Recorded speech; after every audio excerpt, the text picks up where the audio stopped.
The latest Quinnipiac poll has Joseph Biden doing better against Republican candidates than Hillary Clinton. And of course, now the media is all buzz. Hit the brakes. I'm going to teach you some things about polls today that will help your discernment radar over the next year. I'm Randall Terry. This is Voice of Resistance.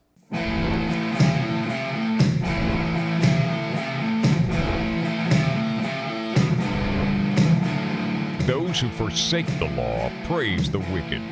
Those who uphold the law resist them. Welcome to the Voice of Resistance. Here's your host, Randall Terry. Welcome to the program. I do this show with an agenda. It's to get inside of your head, hopefully then get inside of your heart, and then hopefully those two things together help you to act the way that you should act, to jump into the fray, to say something with a family at a family gathering or at the water cooler at work or wherever, so that you begin to go from being quiet and watching on the sidelines to being somebody who is bold with their opinion. And maybe even, for some, you become a political activist. You become a culture warrior. You run for office. You go back to college, whatever. So this program is designed, if I may, to affect the course of history in America.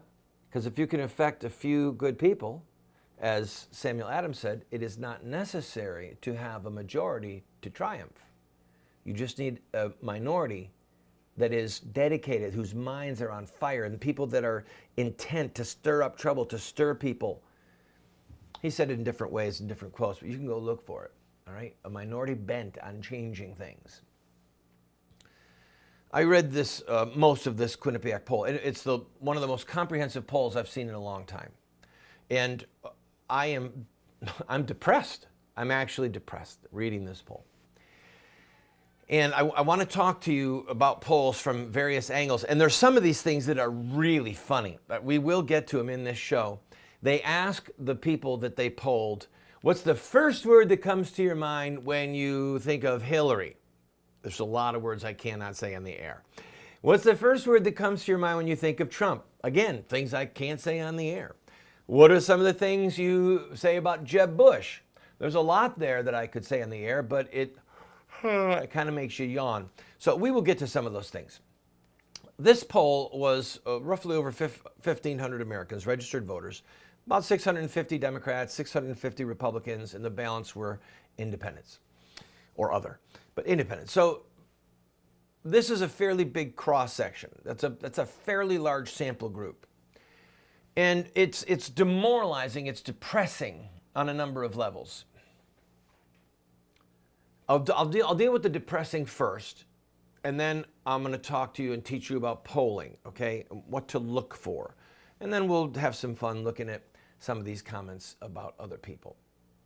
The reason it's depressing is because so many people in this country have been seduced in their thinking away from the principles of the Declaration of Independence and into the principles of Marxism, all right? And I'm talking about not just pagans, not just people who do not know the Lord or who are not baptized. I'm talking about Christians. I'm talking about men and women who profess with their mouth that they believe in the Lord Jesus Christ. Many people, perhaps some people watching this program, are not Christian in their orientation for law and culture, the duty of government, the duty of family, but they're Marxist. One quick story from my own life. I was talking with a devout Christian man who's on the board of a church, an evangelical church, a college professor in mathematics, genius.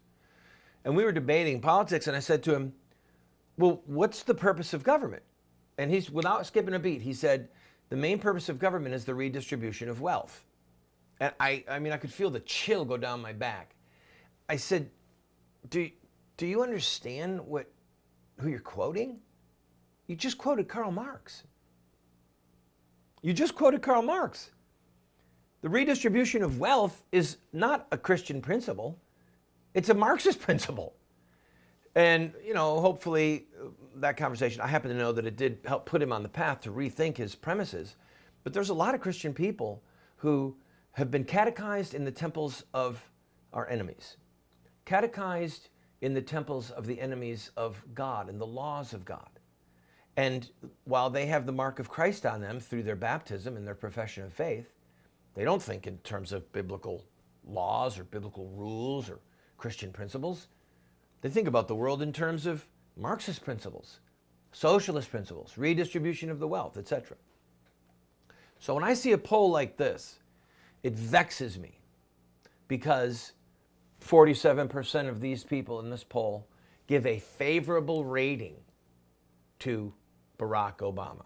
91% of all African Americans in this poll gave a favorable rating of Barack Obama. Those 91% of those voters, they're just probably racists. I'll explain that when we come back from this break. But the rest of the people, at least those other 47%, either they've lost their mind or they lost their heart and soul.